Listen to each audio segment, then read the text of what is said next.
অধ্যাপক শফিউল আলম ভূঁইয়া, আপনি কি মনে করেন? যেমন আমি প্রথমে অত্যন্ত বিনয়ের সাথে ফেরদৌস স্যারের বক্তব্যের সাথে একটু দ্বিমত পোষণ করতে চাই যে উনি জামাত বিএনপি এবং জামাত আওয়ামী লীগের সম্পর্কটাকে একই মাত্রায় দেখার চেষ্টা করছেন।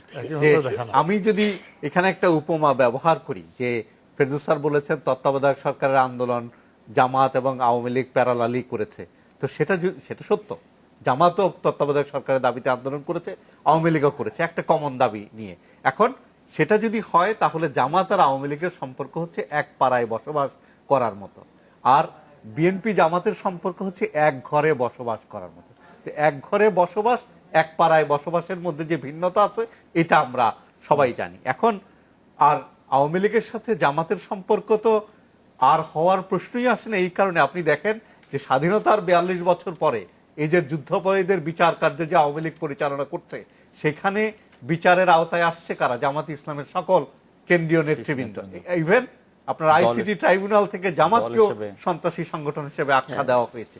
এই প্রেক্ষাপটটাকে যদি আমরা বিবেচনায় নেই, সেক্ষেত্রে কিন্তু আওয়ামী লীগ আর জামাতের কোনো সম্পর্ক আমরা খুঁজে পাই না। পরিষ্কার। আমরা পরবর্তী প্রশ্নে চলে যাব। আরেকটা কথা আমি বলতে চাই, সেটি হলো যে এখন বিএনপি জামাতের সম্পর্ক, বিএনপি জামাতের এই মুহূর্তে এটা সত্য যে বিএনপির জন্য সবচেয়ে কাল হয়েছে জামাতকে সাথে নিয়ে চলাটা। এদেশের মানুষ যুদ্ধাপরাধীদেরকে পছন্দ করে না, কিন্তু এই মুহূর্তে বিএনপির যে সাংগঠনিক অবস্থা এতটাই নাজুক যে সারা দেশে আন্দোলন যদি তাদেরকে গড়ে তুলতে হয় তাহলে জামাতের সাহায্য ছাড়া তাদের পক্ষে সেটা করা সম্ভব না।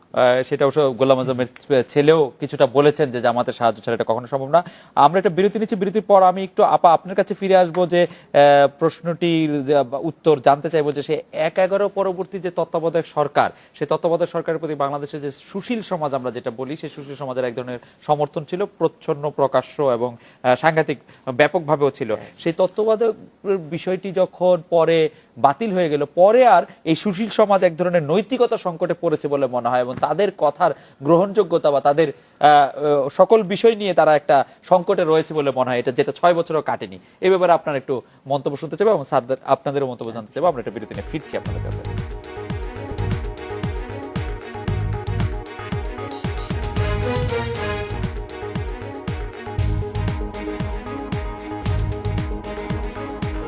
ফিরলাম আজকের বাংলাদেশে। আপা, বিরতির আগে আপনার কাছে প্রশ্ন ছিল যে তত্ত্বাবধায়ক সরকারের বিদায়ে ২০০৭-৮ তত্ত্বাবধায়ক সরকারের বিদায়ের পর তাদের সমর্থক সুশীল সমাজটি এক ধরনের নৈতিকতা সংকটে পড়ে, যেই সংকট আসলে এই ৬ বছরও তারা কাটিয়ে উঠতে পারেনি।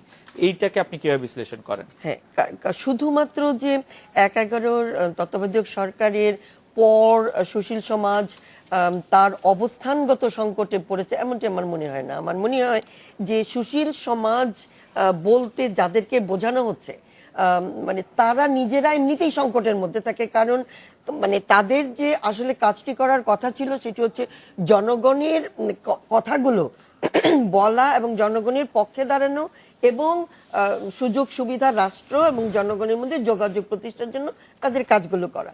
কিন্তু আমরা লক্ষ্য করছি যে সুশীল সমাজ আসলে সেই কাজটি করছে না, যেটা কিনা গ্রামসিও যে বলেছিলেন যে মাঝখানে যারা থাকছেন তারা পলিটিক্যাল ব্লাফ করছেন।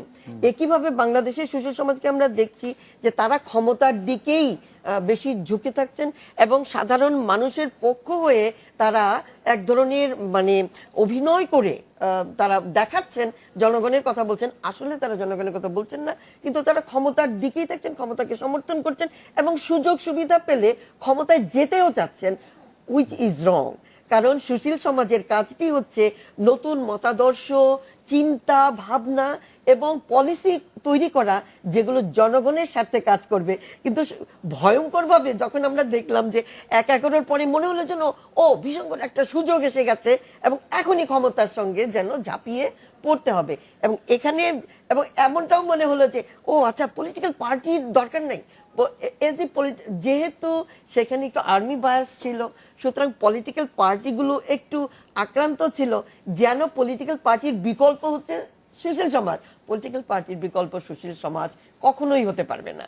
রাজনৈতিক দলই জনগণের যে এজেন্ডাগুলো সেগুলো বাস্তবায়ন করবে। স্যার, এই ব্যাপারে আপনার মন্তব্য একটু শুনবো। আমি খুব ক্লিয়ারলি এটা বুঝি যে আপনি বাংলাদেশের সুশীল সমাজ বলে যাদেরকে আমরা মোটামুটি চিহ্নিত করি, এই সমাজের লোকেরা মোটামুটি অর্থে বলতে গেলে যে এরা এনজিও নেটওয়ার্কের সাথে যুক্ত, এরা ফরেন ডোনেশন বেসড অ্যাক্টিভিটিজের সাথে সম্পৃক্ত, এবং এই ফোর্সটা যখন আপনি মিলিটারি গভর্নমেন্টের সাথে সংযুক্ত হয়ে আপনার মানে পলিটিক্যাল প্রসেসের মধ্যে একটা মানে আমরা intervene আমরা স্যার আপনার যেটাকে সঙ্গে বলি সাথে আরেকটু যুক্ত করতে চাই, যারা কখনো নির্বাচনে দাঁড়ান নাই। হ্যাঁ হ্যাঁ, তারা নির্বাচনে দাঁড়ানোর থাকে না, থাকে না।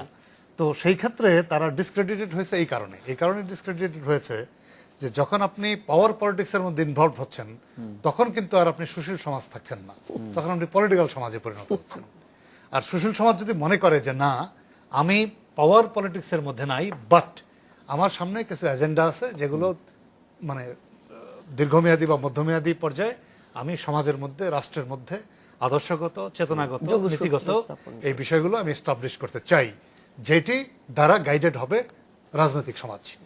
এইভাবে চিন্তা না করে সে নিজেই যদি রাজনীতির মানে ক্ষমতার ক্রীড়ানক কিংবা ক্ষমতার নিয়ন্ত্রক হতে চায়, সেই ক্ষেত্রে কিন্তু সুশীল সমাজের যে চরিত্রগত অবস্থান সেটাই আর বিদ্যমান থাকে না।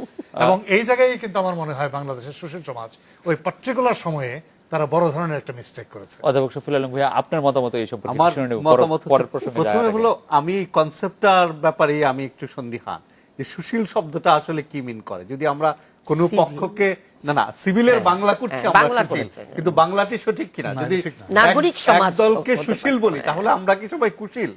এই প্রশ্নটা কিন্তু নাগরিক সমাজ।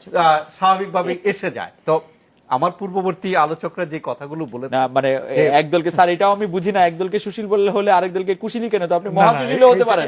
এটা নিয়ে না, না, এটা তো না, বিপরীতার্থক কেন এটা হতে তো হবে? ডাইকটমিক। এই যে আপনি যদি সোসুরিয়ান পার্সপেক্টিভ থেকে দেখেন, ডাইকটমিক তো যে স্যার আপনি ভেবে নিচ্ছেন, কিন্তু এটা তো নাও হতে পারে। যেমন স্যার আপনি মূল যেভাবে আলোচনা যেভাবে কোয়ালিফাই করার চেষ্টা করা হয় যে সুশীল বলে, যে তাদের এই যে ধরেন প্রত্যেকটা শব্দের অর্থ তো তার কনটেক্সটের উপরে ডিপেন্ড করে, যে আপনি কিভাবে তাকে মহিমান্বিত করার চেষ্টা করছেন যে সুশীল বলে। তো যেই বক্তব্যটি এসছে যে আমরা যদি ইভেন সুশীল সমাজকে গ্রামসিয়ান দৃষ্টিকোণ থেকে দেখি, তাহলে সুশীল সমাজের দায়িত্বটা কি ছিল? যে ক্ষমতার সমালোচনা, পুঁজির সমালোচনা করা এবং গণমানুষের বক্তব্য উপস্থাপন করা। তা আমাদের এই যে তথাকথিত সুশীল সমাজের যারা প্রতিনিধি, তারা কি করেছেন? তারা কখনো কখনো ক্ষমতার বিরুদ্ধে কথা বলেছেন। সেটা কি? যে রাজনৈতিক দল ক্ষমতায় ছিলেন তাদের বিরুদ্ধে কথা বলেছেন, কোনোদিন পুঁজির বিরুদ্ধে কথা বলেননি। ফেরদৌস স্যার স্পষ্টভাবে বলেছেন তাদের যে সম্পর্কটা হচ্ছে এনজিও বেসড, এনজিওর সাথে সম্পর্কিত, এবং এই এনজিও গুলোর আমাদের দেশের মানুষের কাছে কোনো দায়বদ্ধতা নেই, তারা দায়বদ্ধ তাদের দাতা গোষ্ঠীর কাছে। তো সেই এনজিও সম্পৃক্ত একদল মানুষ, তারা 1/11-এর সময়ে যখন একটি সামরিক সরকার ক্ষমতায় আসলো, তাদের সাথে সম্পর্ক স্থাপন করে রাষ্ট্র পরিচালনা করার যে স্বপ্ন দেখতে থাকলো, এটি বাংলাদেশের রাজনৈতিক ইতিহাসে, ইভেন এখানে দুজন রাষ্ট্রবিজ্ঞানের অধ্যাপক আছেন, তাদের দৃষ্টিতে রাষ্ট্রবিজ্ঞানের যে অধ্যয়ন সেখানেও একটি নতুন মাত্রা যোগ করেছে বলে আমার ধারণা, যে নতুন একটা বিষয় হয়ে দাঁড়িয়েছে যে রাষ্ট্রের ক্ষমতায় যাবে কারা, রাষ্ট্র পরিচালনা করবে কারা? যারা জনগণের প্রতিনিধি, জনগণের ভোটে নির্বাচিত ব্যক্তিরাই আপনার রাষ্ট্র পরিচালনা করবে। আমরা 1/11-এর পরে কি দেখলাম? যে এনজিওর সাথে সম্পৃক্ত এবং অনেকেই বিদেশ থেকে উচ্চশিক্ষিত একটি দল সামরিক সরকারের সাথে সহযোগিতায় রাষ্ট্র পরিচালনায় অংশগ্রহণ করতে চায়। স্যার আমি এটা নিয়ে হ্যাঁ, কি বলছি। বলতে চাইছিলেন? সেটা হলো না, আমি এই শফিউল আলমের বক্তব্যের সূত্র ধরেই বলছি যে শফিউল আলম গ্রামসিকে কোট করেছে। আপনি দেখেন যে শুধু গ্রামসি না, পুরো মার্ক্সিয়ান স্কুল, এটাকে যদি আমরা মোটামুটি মানে খুব সংক্ষিপ্ত আকারে উপস্থাপন করি, তাহলে এখানে তাদের চিন্তার প্যাটার্নটাই হলো এরকম যে পুঁজির বিরুদ্ধে শ্রমের পক্ষে, এটা হচ্ছে একটা মার্ক্সিয়ান অবস্থান। আর নিও লিবারাল অবস্থানটা হচ্ছে তার পুরো বিপরীত। এটা হলো আপনার পুঁজির পক্ষে, শ্রমের বিপক্ষে। এখন আপনি বাংলাদেশের যে রাজনৈতিক সমাজ এবং শ্রমিকের সিভিল সমাজ, বিপক্ষে, স্যার শ্রমের বিপক্ষে তো না, শ্রমিকের ওই বিপক্ষে। আমি সেই অর্থেই বোঝাচ্ছি সস্তা যে শ্রমের এখন পক্ষে। সস্তা শ্রম নেওয়ার জন্য আর কি, শ্রমকে এক্সপ্লয়েট করার অর্থে বলছি আমি। এখন আপনি দেখেন যে বাংলাদেশের বিদ্যমান যে রাজনৈতিক প্রধান প্রধান শক্তিগুলো, আওয়ামী লীগ, বিএনপি, আমলাতন্ত্র, বোথ সিভিল অ্যান্ড মিলিটারি, আমাদের সুশীল সমাজ, তারা মোটা দাগে কিন্তু সবাই শ্রমের বিপক্ষে এবং পুঁজির পক্ষে। তার মানে একটা নিও লিবারাল ফিলোসফিক্যাল পজিশনের মধ্যেই সবাই দাঁড়িয়ে কথা বলে এবং কাজ করে। এখন প্রশ্ন হলো যে এক একজনের এক্সপ্রেশন এবং এক একজনের স্টাইল, এক একজন নিজেকে উপস্থাপন করবার ক্ষেত্রে দেখা যাচ্ছে যে ভিন্নভাবে হয়তো করে।